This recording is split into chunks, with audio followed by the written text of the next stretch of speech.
হরিশ মঙ্গলচণ্ডীর ব্রত যেই নারী করে, সব দুঃখ চোখের জল মা তার হরে।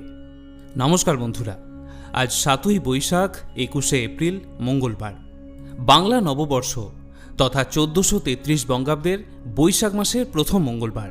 বাংলার ঘরে ঘরে 3 ধরনের মঙ্গলচণ্ডীর ব্রত পালন করা হয়ে থাকে: হরিশ মঙ্গলচণ্ডী, জয় মঙ্গলচণ্ডী এবং সংকট মঙ্গলচণ্ডী, যার মধ্যে বৈশাখ মাসের প্রতি মঙ্গলবার হরিশ মঙ্গলচণ্ডী এবং জ্যৈষ্ঠ মাসের প্রতি মঙ্গলবার আমরা জয় মঙ্গলচণ্ডীর ব্রত পালন করে থাকি। বলা হয় যে নারী এই ব্রত পালন করে তার কখনো চোখের জল পড়ে না। মূলত সধবা এবং বিধবা নারীরা এই ব্রত পালন করলেও অবিবাহিত নারীরাও তাদের পরিবারের মঙ্গল কামনায় এই ব্রত পালন করতে পারেন। বলা হয় যে ব্রতকারী নিষ্ঠার সঙ্গে এই ব্রত পালন করে মা মঙ্গলচণ্ডীর কৃপায় তার চোখের জল কখনো পড়ে না। বৈশাখ মাসের প্রতি মঙ্গলবার দিনই এই হরিশ মঙ্গলচণ্ডীর ব্রত পালন করতে হয়। অনেকে পুরোহিত দিয়েও এই পুজো বাড়িতে করিয়ে থাকেন এবং পূজা সম্পন্ন হয়ে যাওয়ার পর ব্রতকথা শুনে এই ব্রত উদযাপন করতে হয়। তবে আজকের দিনে কোনো কারণে আপনি যদি ব্রত রাখতে নাও পারেন, শুধুমাত্র এই ব্রত কথাটি দিনের যে কোনো সময় একবার শ্রবণ করে আজ সন্ধ্যায় মা মঙ্গলচণ্ডীর নামে একটি প্রদীপ অবশ্যই প্রজ্বলন করে দেবেন। মনে করা হয় এই প্রক্রিয়াটি করলেও মা মঙ্গলচণ্ডীর কৃপা অনেকাংশে লাভ হয়। আজ এই ভিডিওর মাধ্যমে আপনাদের শোনাবো হরিশ মঙ্গলচণ্ডীর ব্রতকথা। আপনার কাছে অনুরোধ, পূর্ণ নিষ্ঠা ও ভক্তির সাথে এই ব্রত কথাটি সম্পূর্ণ শ্রবণ করবেন। তাহলে শুরু করছি বৈশাখ মাসের প্রতি মঙ্গলবারের হরিশ মঙ্গলচণ্ডীর ব্রতকথা। জয় মা মঙ্গলচণ্ডী। বহুকাল আগের কথা, এক গ্রামের এক গয়লা বউ সেই গ্রামেরই এক ব্রাহ্মণীর সঙ্গে বন্ধুত্ব পাতিয়েছিল। এদের মধ্যে ভাবও ছিল খুব। প্রত্যেকবার বৈশাখ মাসে ব্রাহ্মণী হরিশ মঙ্গলচণ্ডীর ব্রত পালন করতেন, আর গয়লা বউও তার এই ব্রত করা দেখত। এইভাবে কিছুদিন যাওয়ার পর গয়লা বউয়েরও এই ব্রত করার ইচ্ছে হলো। সে ব্রাহ্মণীকে জিজ্ঞাসা করল যে এই ব্রত করলে কি ফল হয়। ব্রাহ্মণী তার কথা শুনে বললেন যে এই ব্রত করলে জীবনে কারুর চোখের জল পড়ে না, উল্টে তার সারা জীবন কেটে যায় খুব আনন্দের সাথে। গয়লা বউয়ের তখন আর আনন্দ ধরে না। সে ধরে বসল ব্রাহ্মণীকে আর বলল যে সেও এই ব্রত করতে চায়। ব্রাহ্মণী গয়লা বউকে অনেক বোঝালেন। তিনি বললেন, তুমি পারবে না সই, এই ব্রত করা খুবই কঠিন। কিন্তু গয়লা বউ তার কোনো কথাই শুনতে চাইল না। শেষ পর্যন্ত ব্রাহ্মণী বাধ্য হয়ে তাকে ব্রতের সব কথা বলে দিলেন। এরপর বৈশাখ মাস পড়ার সঙ্গে সঙ্গে গয়লা বউও এই হরিশ মঙ্গলচণ্ডীর ব্রত করতে আরম্ভ করে দিল। এইভাবে দুটো ব্রত করার পরই মা মঙ্গলচণ্ডীর তার ওপর দয়া হলো, আর সঙ্গে সঙ্গে ঐশ্বর্য, সুখ ও সমৃদ্ধিতে ভরে উঠল গয়লা বউয়ের সংসার। এর আগে গয়লা বউ খুবই গরিব ছিল। এখন তার এত ধনদৌলত হওয়ার ফলে সে কেমন যেন ব্যতিব্যস্ত হয়ে পড়ল।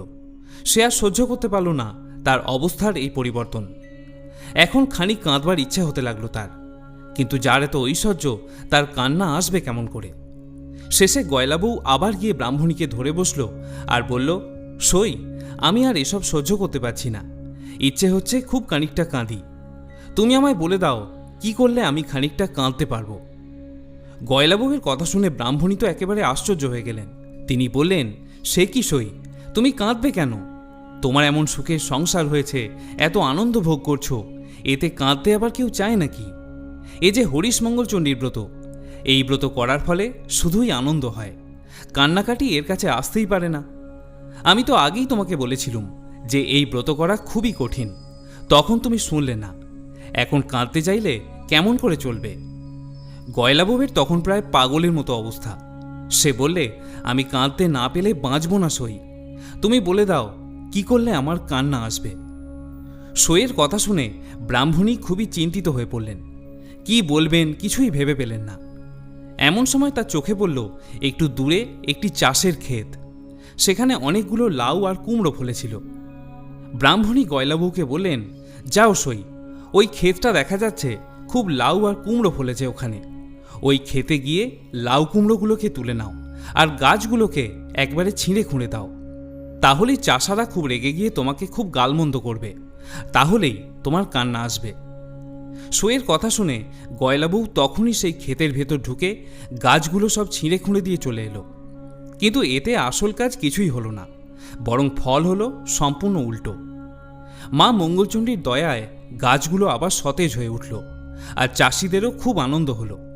তারা গয়লা বউয়ের কাছে গিয়ে বললে, মা, তোমার হাতের ছোঁয়া লেগে আমাদের মরা গাছগুলো আবার জ্যান্ত হয়ে উঠেছে। তুমি মা সাক্ষাৎ লক্ষ্মী।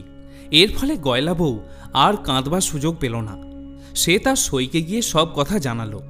ব্রাহ্মণী বুঝলেন যে মা মঙ্গলচণ্ডীর দয়াতেই এটা হয়েছে। তিনি তখন গয়লা বউকে বললেন, দেখো সই, ওই দূরে পাহাড়ের ধারে রাজার হাতিটা মরে পড়ে আছে। তুমি ওখানে গিয়ে হাতিটার গলা জড়িয়ে ধরে খুব কান্নাকাটি করো। তাহলেই রাজার লোকেরা ভাববে যে তুমি হাতির দাঁত চুরি করতে গেছো। তখন তারা তোমাকে খুব মারধর করবে, আর তুমিও খুব খানিকটা কাঁদবার সুযোগ পাবে। কিন্তু এবারেও কোনো কাজ হলো না। গয়লা বউ হাতিটার গায়ে হাত দিতেই হাতিটা আবার বেঁচে উঠল। তাই দেখে রাজার লোকেরা একেবারে অবাক হয়ে গেল, আর সব কথা রাজাকে গিয়ে জানালো। সব শুনে রাজা খুবই খুশি হলেন, আর গয়লা বউকে অনেক ধনরত্ন দিলেন।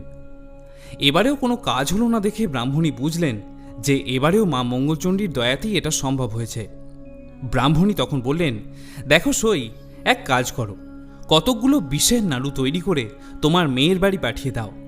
তাহলে নাড়ু খেয়ে তারা সবাই মরে যাবে, আর তুমিও তখন কাঁদতে পারবে। সইয়ের কথা মতো গয়লা বউ তাই করল। কিন্তু মা মঙ্গলচণ্ডীর দয়ায় বিষের নাড়ুগুলি অমৃত হয়ে গেল। মেয়ের বাড়ির লোকেরা খেয়ে খুব খুশি হলো, আর আরও কিছু নাড়ু পাঠানোর জন্য বলে দিল। এতেও যখন কোনো কাজ হলো না, তখন ব্রাহ্মণী গয়লা বউকে বললেন, যখন কিছুতেই কিছু হচ্ছে না, তখন তুমি মা মঙ্গলচণ্ডীর ব্রত করাই ছেড়ে দাও। গয়লা বউ মঙ্গলচণ্ডীর ব্রত করা ছেড়ে দিল। এতে মা মঙ্গলচণ্ডী তার ওপর খুবই বিরূপ হয়ে গেলেন। ক্রমে গয়লা বউয়ের স্বামী পুত্র, দাস দাসী, হাতি ঘোড়া, ধনরত্ন সবই চলে গেল। গয়লা বউয়ের সব চলে যাওয়ার ফলে এবার সে হাউমাউ করে কাঁদতে লাগল। কান্না আর কিছুতেই সে থামাতে পারল না। শেষে ব্রাহ্মণীর কাছে গিয়ে বলল, সই, আমি আর কাঁদতে পারছি না, যেমন করে পারো আমার কান্না তুমি থামিয়ে দাও। ব্রাহ্মণী তখন বললেন, তুমি তো কাঁদতেই চেয়েছিলে সই, এখন কান্না থামাতে বললে কি করে হবে? যাক, যা হবার তা হয়ে গেছে। এখন বাড়ি গিয়ে মরাগুলো জড়িয়ে ধরে খুব খানিক কাঁদো। তারপর সেগুলোকে খুব সাবধানে রেখে সামনের মঙ্গলবার থেকে আবার মা মঙ্গলচণ্ডীর ব্রত করতে আরম্ভ করো। সইয়ের কথা শুনে গয়লা বউ বাড়ি ফিরে এসে ব্রাহ্মণীর কথা মতো সব কাজ করল, আর খুব খানিক মাথা খুঁড়ে কাঁদবার পর মা মঙ্গলচণ্ডীর স্তব করতে শুরু করল।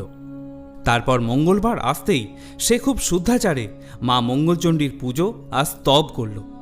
সবশেষে দুহাতে মার ঘর ধরে মাকে খুব ডাকতে লাগলো। এমন সময় সে শুনতে পেল কে যেন বলছে, আর কখনো এমন কাজ করিসনি, যা, তোর আর কোনো ভয় নেই। এই ঘটের জল মরাগুলোর গায়ে ছিটিয়ে দে, তাহলেই দেখবি সবাই বেঁচে উঠেছে। ঘটের জল ছিটিয়ে দেওয়ার ফলে গয়লা বউয়ের সবাই মা মঙ্গলচণ্ডীর দয়ায় জীবিত হয়ে উঠল, আর তার আগের অবস্থাও ফিরে এলো। গয়লা বউ তখন খুব শুদ্ধাচারে মায়ের ঘরটি তুলে রেখে ছুটে গেল ব্রাহ্মণীর কাছে, তাকে সব কথা জানালো, আর তার পা জড়িয়ে ধরে আশীর্বাদ চেয়ে নিল। এদিকে গয়লা বউয়ের এই অবস্থার পরিবর্তনের ব্যাপার দেখে পাড়াশুদ্ধ সবাই অবাক হয়ে গেল, আর গয়লা বউকে ধন্য ধন্য করতে লাগলো।